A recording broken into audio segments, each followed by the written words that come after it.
الحمد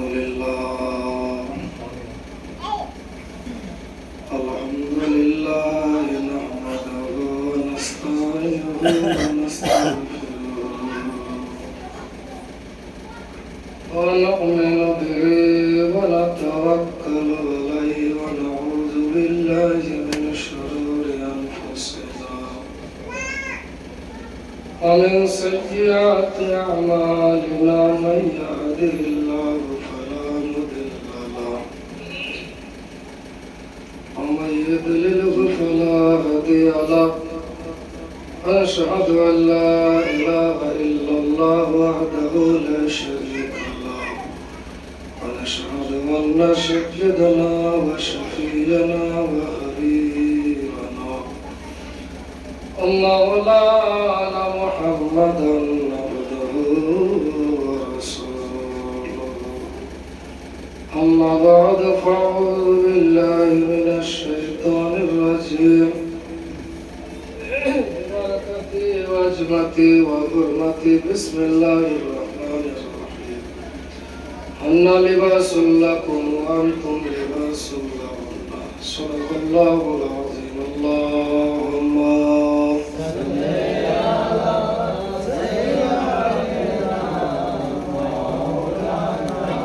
محمد وعلى آله مولانا محمد جوره جوره وعلى آله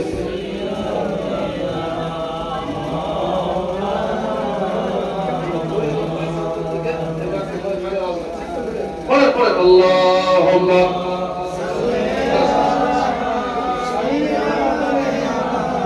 مولانا محمد وعلى آله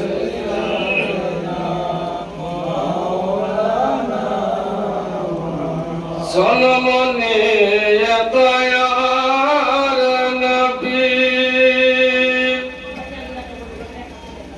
سلمني يا نور نبي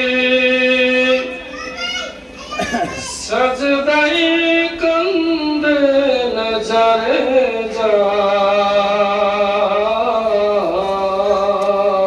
جارو ظلمنی یا نور نبی سجدائی کندے نظر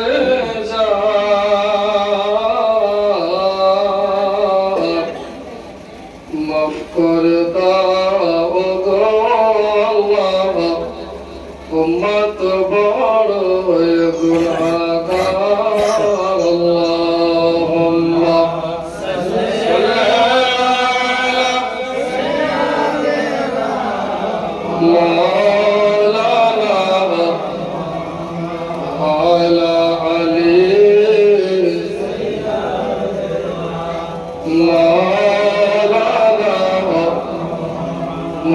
محمد صلى على محمد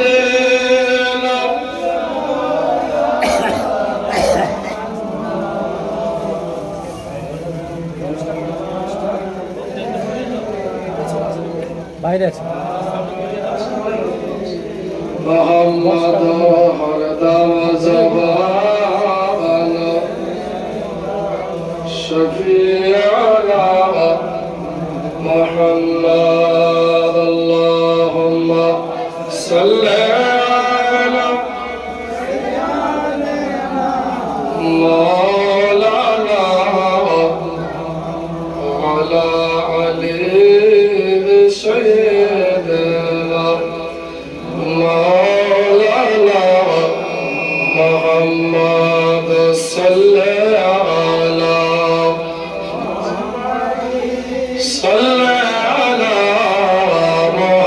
محمد خدم زمان پاک نام محمد ہردم زمان شفیعنا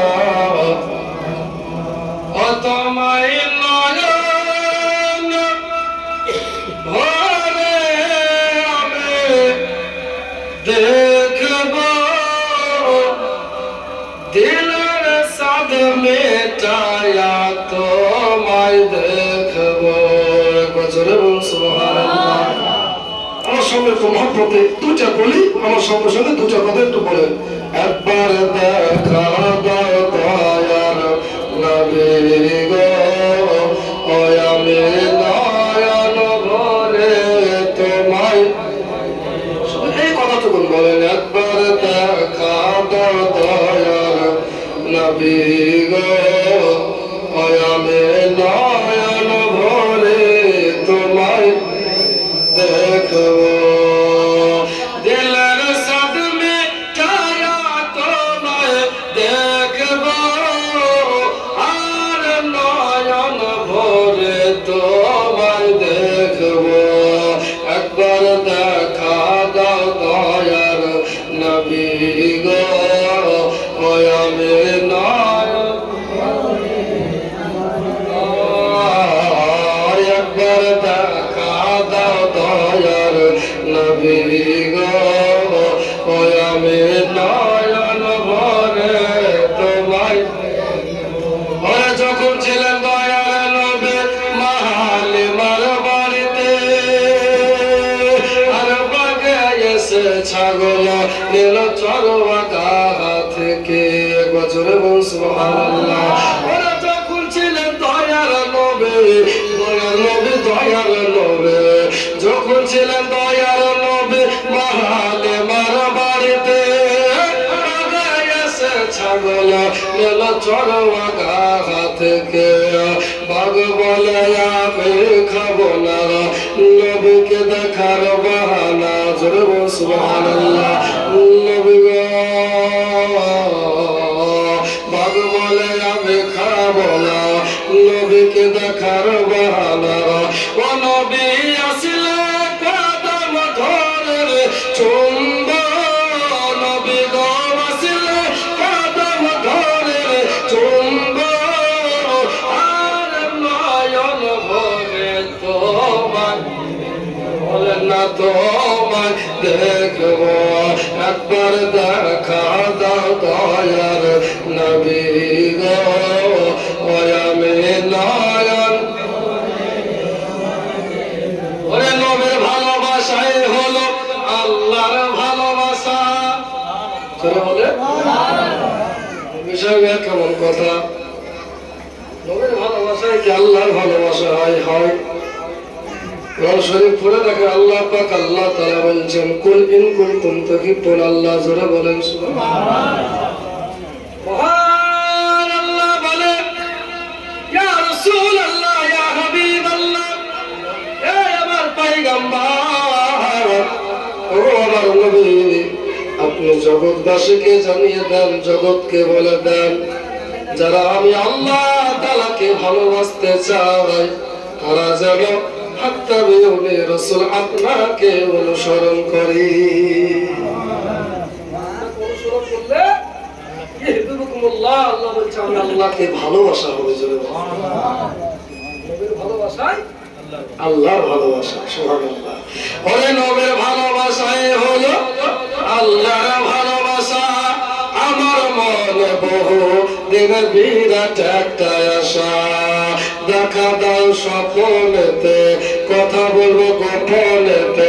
আমি মানে কথা তোমায় বলবো, নবী গো মানে কথা তোমায় বলবো।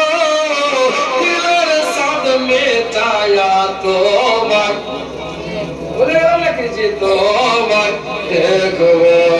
একবার দেখা দাও দয়ার নবী গো, ওই আমি নয়ন ভরে তোমায় দেখবো। তাহলে তো 1 ঘন্টা সময়, গজল বললে সময় লাগবে, ভূমিকায় লম্বা নয় রে মা। আল্লাহ পাক, আল্লাহ তাআলা বলে পৃথিবীর মানুষ শোনো, আল্লাহ লিবাসুল লাকুম ওয়া আনতুম লিবাসুল লাহুন্না। স্বামী হলো স্ত্রীর গায়ের পোশাক, আর স্ত্রী হলো স্বামীর গায়ের পোশাক। জোরে বলুন সুবহানাল্লাহ। যেহেতু বিবাহ অনুষ্ঠান এই সম্পর্কে একটু আলোচনা করি। আল্লাহ পাক পোশাকের সঙ্গে তুলনা করলেন। জোরে বলেন কেন পরে? পোশাক মানুষকে আরাম দেয়, দেয় কিনা বলেন? ঠান্ডার সময় যদি শ্যাম্পু গাই, গেঞ্জি গায়ে দেবে, ভাই কেমন লাগবে? হ্যাঁ, এই যে স্টেজ শেষ করে আমি বাড়ি যাবো ইসলামপুর, এখান থেকে 80-85 কিলোমিটার রাস্তা। আব্দুল মুমিন ভাই এলাকাতে আমার বাড়ির বাড়ি থেকে হয়তো 10-15 কিলোমিটার হবে। 80 কিলোমিটার এত দূরের রাস্তায় এই গরমের সময় যাব। যদি এটা ঠান্ডার সময় হতো, সেন্ডু গঞ্জে গাড়ি দিয়ে কি যাওয়া হতো? তাহলে জ্যাকেট লাগবে, সাদরি লাগবে, জামা লাগবে, পোশাক লাগবে, ঠিক কিনা বলেন? আল্লাহ বলছে স্বামীকে স্ত্রীর জন্য পোশাক বানালাম, স্ত্রীকে স্বামীর জন্য পোশাক বানিয়ে দিলাম। জোরে বলুন সুবহানাল্লাহ। একে অপরের সঙ্গে জড়িয়ে থাকবে, একে অপরকে আরামদায়ক দেবে, একে অপরকে আরাম দেবে, এর নাম হলো স্বামী স্ত্রী। জোরে বলুন সুবহানাল্লাহ। গরমের সময় যেমন ছোট্ট একটা সেন্ডো গেঞ্জি গায়ে থাকলে ওই গেঞ্জিটাই আপনার আরাম দেয়, ঠান্ডার সময় জ্যাকেট গাইবে, ওই জ্যাকেটটা যেমন আপনাকে আরাম দেয়। আল্লাহ বলে বান্দা, ওই আমার বান্দা বান্দি শোনো, আমি আল্লাহ পাক আল্লাহ তাআলা স্বামী স্ত্রীকে নিজের পোশাকের সঙ্গে আপনার বলে দিলেন, পোশাকের সঙ্গে তুলনা করলেন। স্বামী হলো স্ত্রীর গায়ের পোশাক, স্ত্রী হলো স্বামীর গায়ের পোশাক। অর্থাৎ পোশাক মানুষের সৌন্দর্য বৃদ্ধি করে। কথা বলেন ঠিক কিনা? আমাকে কত সুন্দর লাগছে, যদি আমি পোশাক খুলে দিয়ে, যদি জুব্বা খুলে দিয়ে, পাগড়ি খুলে দিয়ে যদি খালি গায়ে বসে থাকে, আমার সৌন্দর্য বাড়বে না কমবে? সবাই বলবে মৌলানা পাগল হয়ে গেছে, মৌলানার সৌন্দর্য কমে গেল, ওকে দেখতে ভালো লাগে না। কিন্তু পোশাক যেমনি গায়ে জড়িয়ে দেওয়া, আমার সৌন্দর্য বেড়ে গেল। আল্লাহ পাক আল্লাহ তাআলা বলে বান্দা, তোমার স্বামীকে স্ত্রীর জন্য পোশাক বানালো, স্ত্রীকে স্বামীর জন্য পোশাক। কেউ কাউকে ছেড়ে যাবে না, সব সময় পোশাক গায়ে থাকবে, আর মানুষের চরিত্র সুন্দর করবে, মানুষের সৌন্দর্য বৃদ্ধি করবে।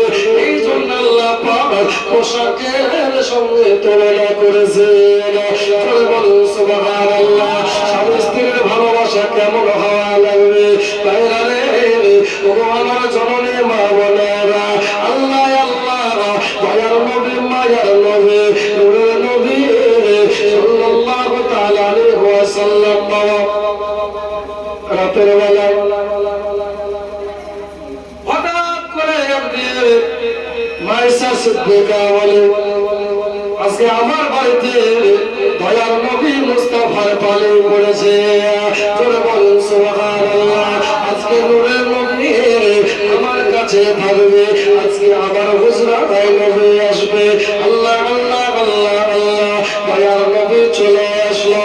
আল্লাহ রাসূলকে দেখে উম্মাহাতুল মুমিনিনা, মুমিনদের মা, সবথেকে বেশি মহিলাদের ভিতরে যিনি হাদিস বর্ণনা করেছেন, যারা হাদিস বুখারীতে পাবেন, যারা হাদিস মিসকাতে পাবেন, যারা হাদিস নাসাইতে পাবেন, যারা হাদিস জামে তিরমিজিতে পাবেন, সব হাদিস বলতে যারা হাদিস আপনি পাবেন, তার নাম হলো হযরত আয়েশা সিদ্দিকা উম্মাহাতুল মুমিনিন আয়েশাতুল হুমায়রা রাদিয়াল্লাহু তাআলা আনহা। আপনার কিনা দাঁড়িয়ে গেল, তাকে নবীজি যেন তাসরিফ আনছেন। জোরে বলুন সুবহানাল্লাহ। মায়েশা রাদিয়াল্লাহু তাআলা আনহা বলে, আজকে নবী আমার ঘরে আসলো।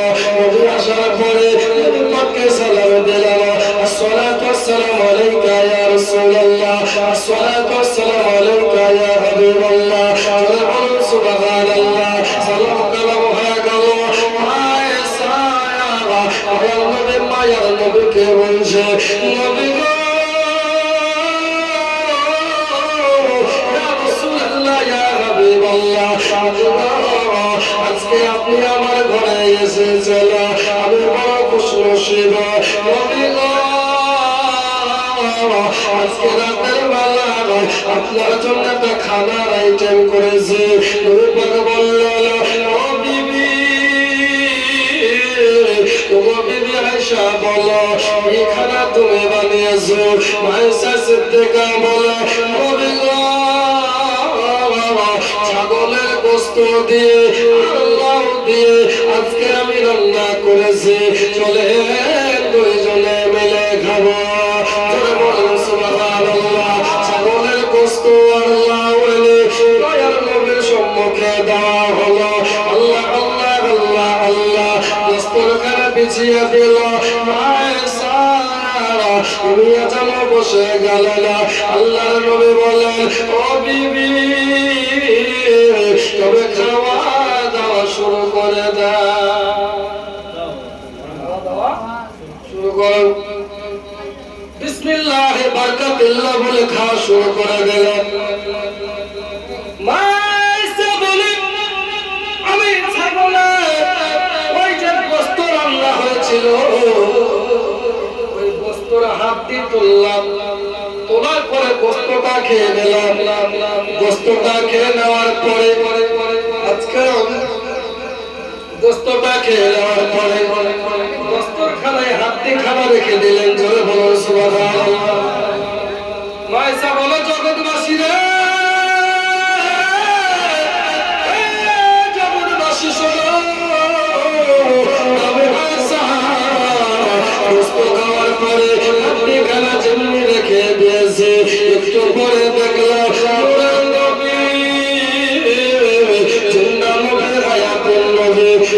মুস্তাফা আমার চুষা হাতটা তুলে আমার বয়ার নবী চুষতে আছে।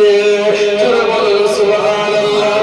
আমার দয়ার নবীকে এই কথা যেমনি দেখা, আয়েশা বলে, হুজুর ইয়া রাসূলুল্লাহ, ইয়া হাবিবাল্লাহ, আমি তো গোশত খেয়ে নিলাম, হাতটা চুষে রেখে দিয়েছে, আমি জানি হাঁড়িতে মাংস নাই, চোষলা। নবী বলো, আমি জানি হাঁটিতে মাংস লেগে নাই, এই হাঁটি আমি চুষে পান করছি একটাই কারণ, যাতে তোমার চুষা হাঁটিটা আমি খাচ্ছি, যাতে আমাদের ভালোবাসার ভিতরে আল্লাহর রহমতে ভরপুর হয়ে যায়। আল্লাহর রহমত যাতে আমাদের ভালোবাসার ভিতরে আরো দৃঢ় হয়ে যায়। ভালোবাসা করার জন্য, প্রেম মহব্বত বেশি বেশি করার জন্য আমার দয়ার নবী মায়েশা সিদ্দিকার চোষা নিজে চুষে চুষে পান করছেন। জোরে বলো সুবহানাল্লাহ। এখান থেকে নবীর একটা সুন্নাত বের হয়, কিন্তু এই সুন্নাত তো বেটা ছেলে পালন করবে। আমার বউ খাবে আর ওর ওই কান্দুরের চুষা হাত দিয়ে আমি খাবো? কথা বলেন, খাবো? কেমন মুসলমান আদা করতে হবে। এটা হলো নবী পাকের সুন্নাত। স্ত্রী স্বামীকে খাইয়ে দেবে, স্বামী স্ত্রীকে খাইয়ে দেবে। আল্লাহ পাক বলে, ইন্না লিবাসুল্লাকুম ওয়া আনতুম লিবাসুল্লাহুন্না। জোরে বলুন সুবহানাল্লাহ। পৃথিবীর সম্পর্ক, বেটার সম্পর্ক, ভাই বোনের সম্পর্ক, ভাই বোনের সম্পর্ক, স্বামী স্ত্রীর সম্পর্ক, সম্পর্ক, ওনার সম্পর্ক, স্বামী স্ত্রীর সম্পর্কটা আল্লাহ পাক আল্লাহ তাআলা জান্নাতের ভিতরে সৃষ্টি করেছিলেন। মা বেটার সম্পর্ক, দুনিয়ার সম্পর্ক, ভাই বোনের ভালোবাসা, দুনিয়ার ভালোবাসা, আর স্বামী স্ত্রীর সম্পর্ক জান্নাতি সম্পর্ক। জোরে বলো সুবহানাল্লাহ।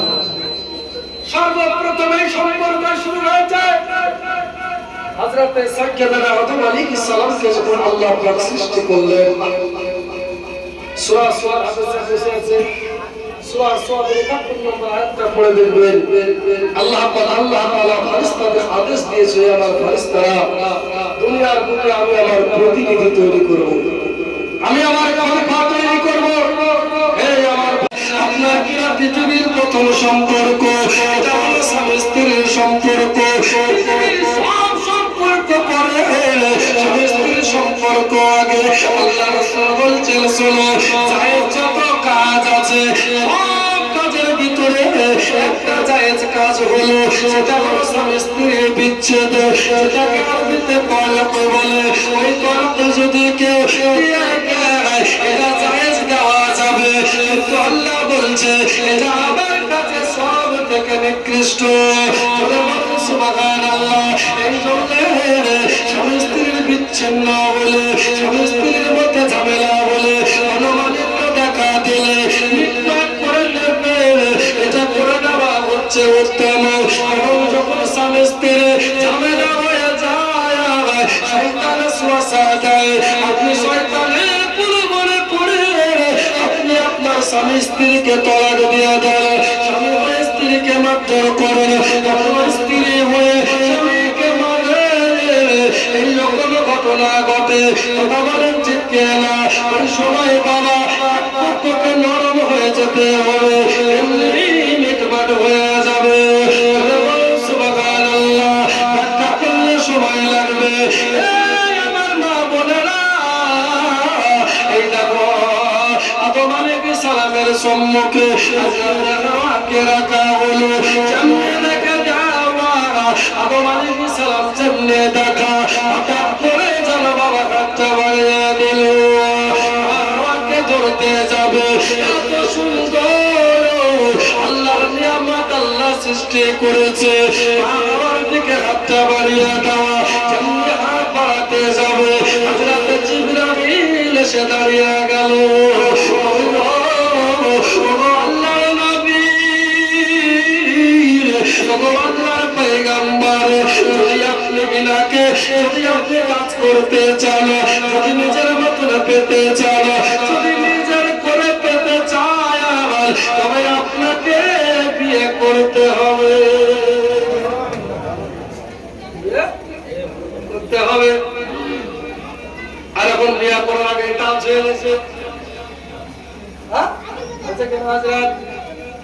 অল্প বয়সে গল্প, কত রকমের গল্প ফোনে হয় কিনা বলে। অল্প বয়সে ফুর্তি জাগে স্বপ্নেরই মনেতে, আর পার্কে গিয়ে দেখা করে কথা বলে ফোনেতে হয় কিনা। আর বাপ মা হয়েছে তেমন 12 বছরের ছেলে কেন হয়, কোনো অসুবিধা নেই।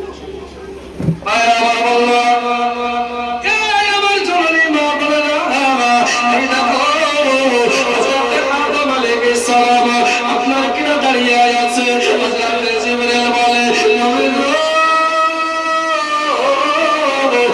আল্লাহর পয়গম্বর, যদি নিজের করে পেতে চায় তবে আপনাকে বিয়ে করা লাগবে। আদম নবী বলে বিয়ে করব, তবে দাও বিয়ে করিয়া দাও, বিয়ে করিয়া দাও হলো, বিয়ে জমনে করিয়া দাও। হযরত সাকিয়াদানা আদম পয়গম্বর বাবা আবার যেন হাত বাড়াতে গেল, আবার জিবরিল দাঁড়িয়ে গেল।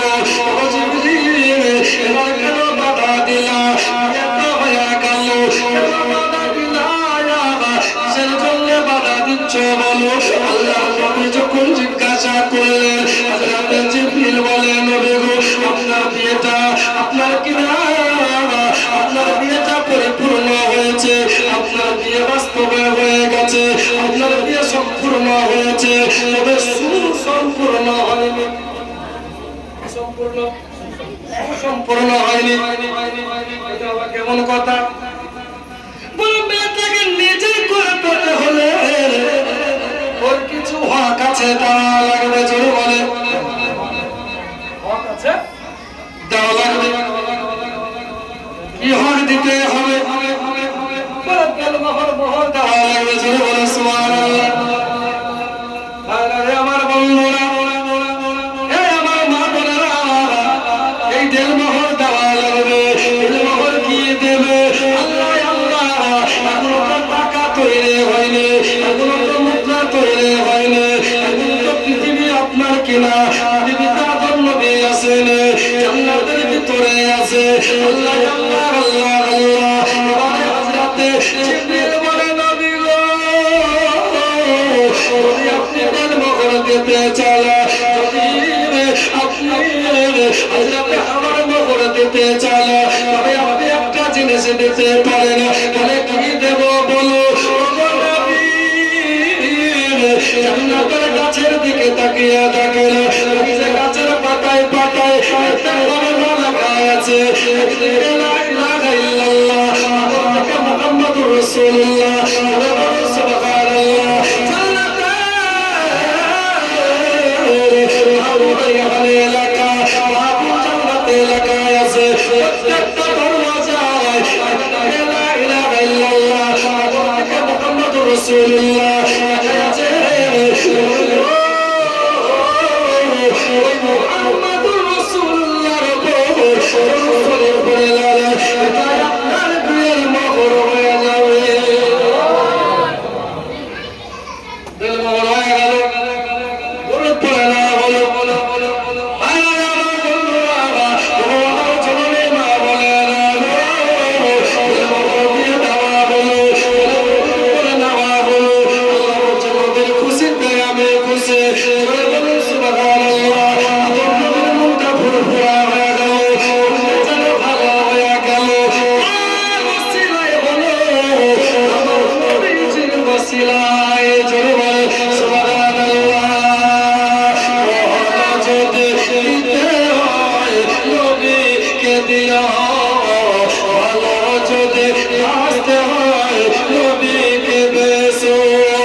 দুটা ফরজ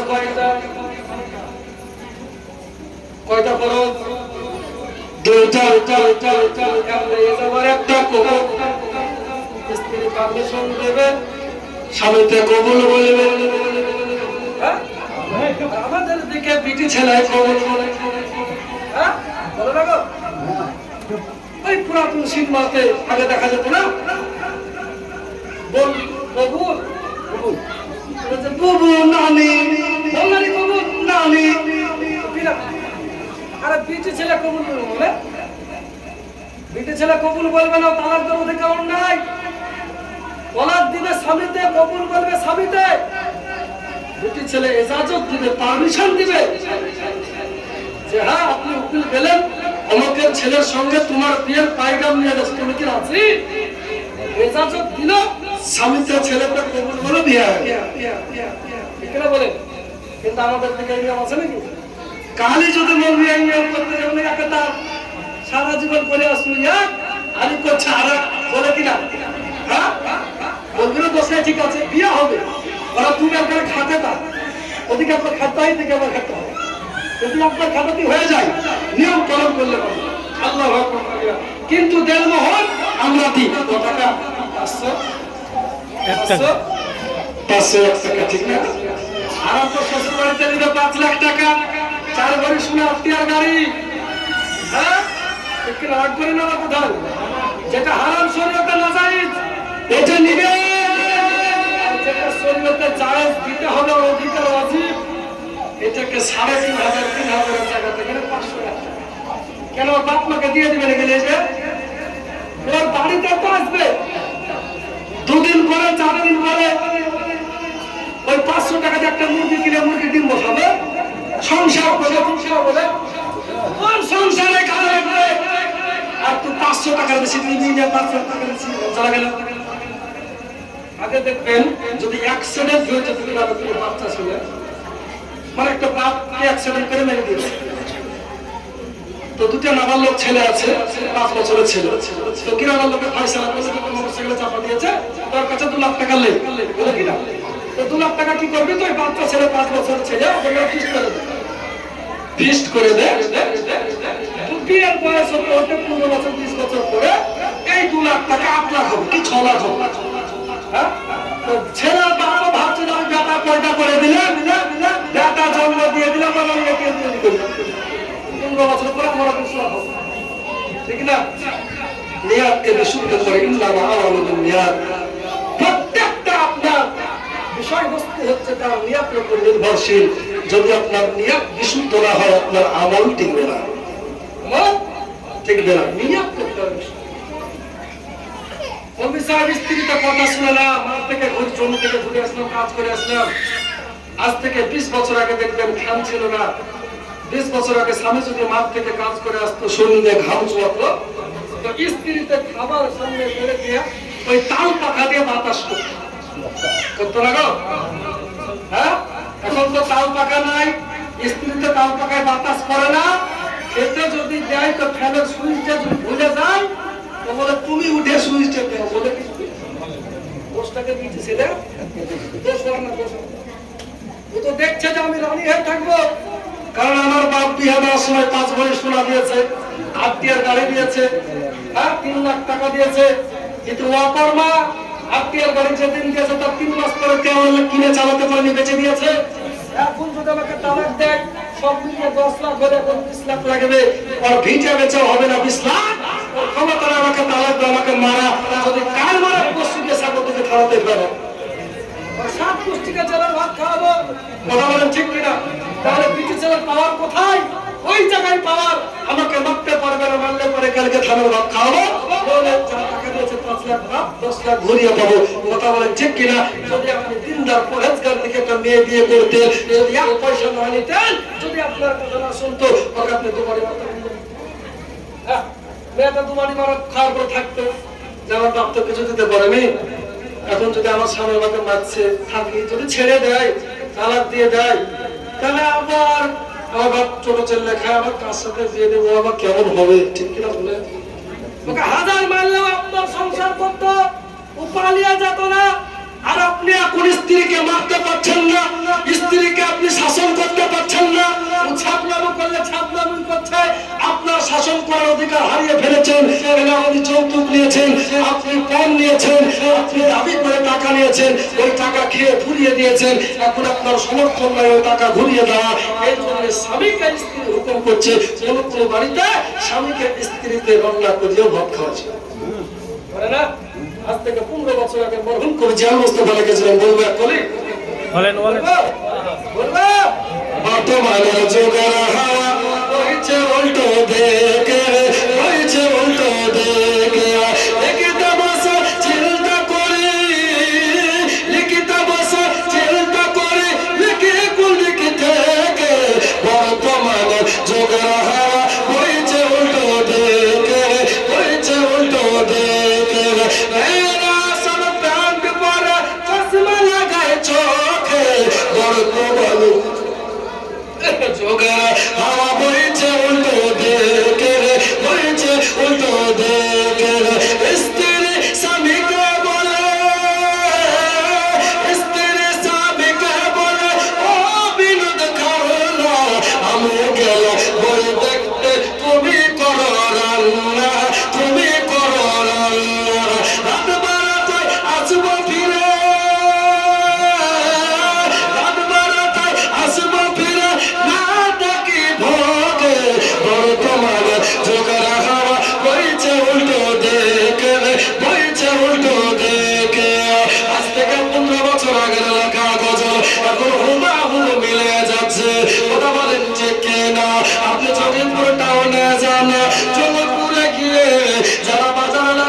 বসবাস করে। মুসলমানের পেটে 50% মুসলমান জিন্সের প্যান্ট পরে ঘোরাফেরা করছে, চোখের কোনো প্রবলেম নাই, তারপরে স্টাইলিশ চোখে চশমা লাগায়। কথা বলেন ঠিক কিনা? কোন জামানায় আমি আসলাম? যদি আপনি নিষ্পাপ হয়ে অনেকপুর বাস স্ট্যান্ডে আপনি বাসে চেপে একটু ভাবেন জমিপুর থেকে ঘুরে আসে কোন একটা মাল কিনে আনে, যদি আপনি নিষ্পাপ হয়ে বেরিয়ে যান, আপনি পাপী হয়ে বাড়ি ঢুকবেন। এটাই হলো বাস্তবতা। কেমন করে পাপী হবে? তবে শোনেন বাবা, যদি আপনি নাও চান আপনার গুনাহ হবে। আপনি জমিপুর টাউনে নামবেন, নামার পরে যদি আপনি বন্ধ না হয়ে থাকেন তবে আপনার পাপ হবে না। আর যদি বন্ধ হয়ে থাকে পাপ হবে না। আর যদি বন্ধ না হয় তবে আপনি পাপী হয়ে আসবে। কেন? সমাজ ব্যবস্থা এমন। আপনি জমিপুর টাউনে গেলে ওখানে যাবেন নিষ্পাপ হয়ে, পাপী হয়ে আসবেন। না চাইতেও যদি চোখ দিয়ে রাস্তার দিকে তাকান, হাজারো বেগানা নারে না নাই, পেট খালি কথা বলেন ঠিক কিনা? চাইলে গুনাহ হবে। শয়তান আল্লাহ পাকের কাছে অঙ্গীকার করেছে, আমি উম্মতে আপনার কিনা আদম নবীর সন্তানদেরকে আমি কষ্ট করব, তাদেরকে গোমরাহ করব। আল্লাহ বলেছে তোকে ক্ষমতা দিলাম, তবে যারা আমার ইমানদার বান্দা, যারা সলিহিন মুত্তাকিন পরেজগার, এরা তোর প্রলোভনে পা দেবে না। যদি একটা বিটি ছেলে যদি হট ড্রেস পরে যদি আপনার সম্মুখে দাঁড়িয়ে যায়, আপনার ক্ষমতা নাই নফসকে কন্ট্রোল করবে না। এমন জামানায় আমরা এসে গেছে, এই নফসকে আমরা কন্ট্রোল করতে পারি না। নফস আমাদের কন্ট্রোলে নাই, নফস আমাদেরকে কন্ট্রোল করছে। কথা বলেন ঠিক কিনা? মোবাইল কিসের জন্য কোম্পানি তৈরি করেছে? মানুষ ব্যবহার করবে, মানুষ মোবাইল চালাবে। কথা বলেন ঠিক কিনা? কিন্তু এমন জামানা হয়ে গেছে মানুষ মোবাইল চালায় না, এখন মোবাইলে মানুষকে চালাচ্ছে। কথা বলেন ঠিক কিনা? রাত্রি 10টার পরে ফেসবুকে ঢুকলাম, আধা ঘন্টা দেখে ঘুমিয়ে যাব, পরে ফেসবুকে ঢুকলাম, 10:30 পার হয়ে গেল, 11টা পার হয়ে গেল, কখন 2টা বেজে গেছে খেয়াল নাই। আপনার আয়ত্তে মোবাইল না মোবাইল আয়ত্তে আপনি? কথা বলেন কার আয়ত্তে আপনি আছেন? ওই রকম বাবা নিজের নফস আপনার কন্ট্রোলে নাই, নফসকে আপনার কন্ট্রোল করতে হবে। নফস যদি আপনার কন্ট্রোল হয়ে যায় তবে আপনার দ্বারা খারাপ কাজ সম্ভব না। অন্তর যদি বিশুদ্ধ হয়ে যায় ওই অন্তর দিয়ে আল্লাহকে ডাকলে আল্লাহকে পাওয়া যাবে। মাওলানা এত আল্লাহ আল্লাহ করে কিন্তু আল্লাহকে পাওয়া যায় না। নামাজ পড়ে তৃপ্তি লাগে না, রোজা করে ভালো লাগে না, ইবাদতের মন বসে না। কেন বসবে রে বাবা? আপনার কত মুর্দা আছে, আপনার কত মুর্দা হয়ে গেছে। এই কলব যখন জিন্দা হয়ে যাবে, কলবের ময়লা যখন পরিষ্কার করে আপনি যখন আল্লাহকে ডাকবেন তখন আল্লাহকে পাওয়া যাবে।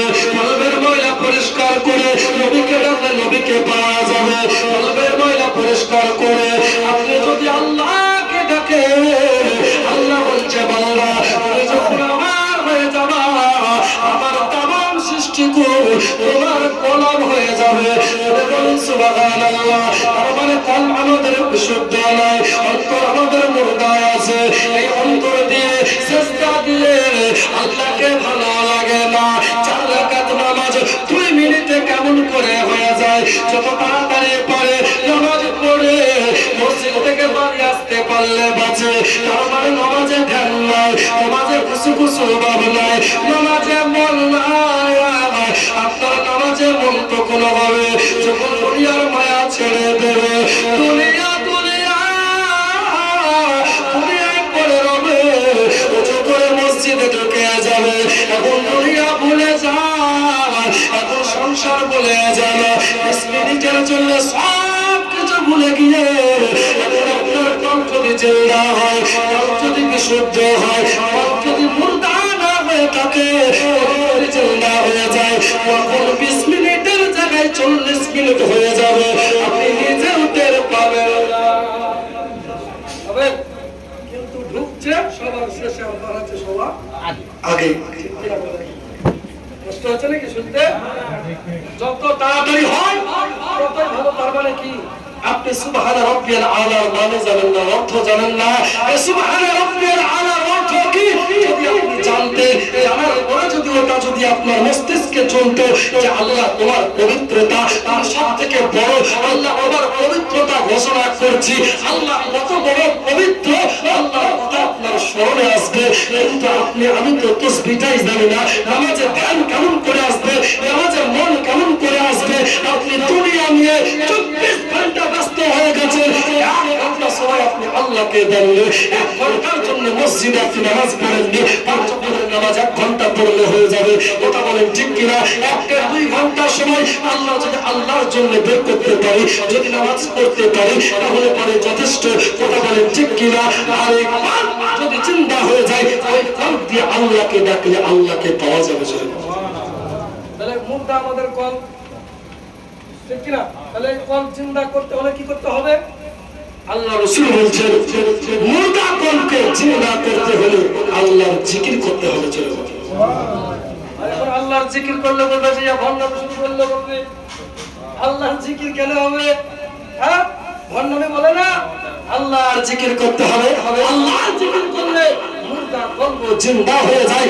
ওই কল্পে আল্লাহকে ডাকলে আল্লাহকে পাওয়া যায়। জোরে বলে সুবহানাল্লাহ, সুবহানাল্লাহ, সুবহানাল্লাহ। আমার মনা কামা মাঝে না রে ওগো আল্লাহর জিকির সদাই তারে ভুলে থাকি, সে তো ভুলে না মরে ওগো আল্লাহর জিকির। আল্লাহকে ভুলে আছে তো আল্লাহ বান্দাকে ভুলে আছে নাকি? আল্লাহ বান্দাকে ভুলে নাই রে বাবা। আল্লাহ আল্লাহ আল্লাহ আল্লাহ একভাবে জানাবে বলে আগে আর পাঠিয়ে দিলেন আমাকে ছাড়া দিন কাটালে বিভোরে আল্লাহর জিকির। আমার মনা কেন মাঝে না রে আল্লাহর জিকির। আমরা আল্লাহকে ভুলে আছি, আল্লাহ আল্লাহকে ভুলে নাই। সামনে হাজির বাবা মাত্র 5টা মিনিট ফিনিশিং দিয়ে দে। বাবা আল্লাহ আল্লাহকে কত ভালোবাসে, আল্লাহ নামাজ পড়ে না, তারপর আল্লাহ বান্দাকে রোজে দেয়। নামাজ পড়ে নে, আল্লাহ নিঃশ্বাস প্রশ্বাস দেয়। বলেন ঠিক কিনা? যদি কারো নিঃশ্বাসের প্রবলেম হয় আপনি জঙ্গে পড়ে চলে যান, বহরমপুর মেডিকেলে যান, বর্ধমান মেডিকেলে যান, ওখানে গিয়ে দেখেন যারা আইসিইউতে ভর্তি আছে ঘন্টায় কত টাকা চার্জ লাগে বিনা পয়সাতে। আমার আল্লাহ পাক আল্লাহ তাআলা আমাদেরকে নিঃশ্বাস নামক আপনার প্রিয় অক্সিজেনে দিচ্ছে, এত সুন্দর নিয়ামত দিয়েছে, এত সুন্দর চোখ দিয়েছে, এত সুন্দর হাত দিয়েছে, এত সুন্দর পা দিয়েছে। যার একটা চোখ নেই তাকে কি বলে না? চোখ না থাকা কত বড় কথা, আল্লাহর কত বড় নিয়ামত। যার একটা হাত নাই তাকে জিজ্ঞাসা করে আপনার কেমন কষ্ট হয়, হাত কত বড় নিয়ামত। যার হাত নাই সে বলতে পারবে, আমাদের আছে তাই আমরা মর্ম বুঝি না। কথা বলেন ঠিক কিনা? আল্লাহ বলে আল্লাহ রে আমি তোমাদেরকে এই জন্য রুজি দিয়ে থাকি, আমি আল্লাহ পাকে এখন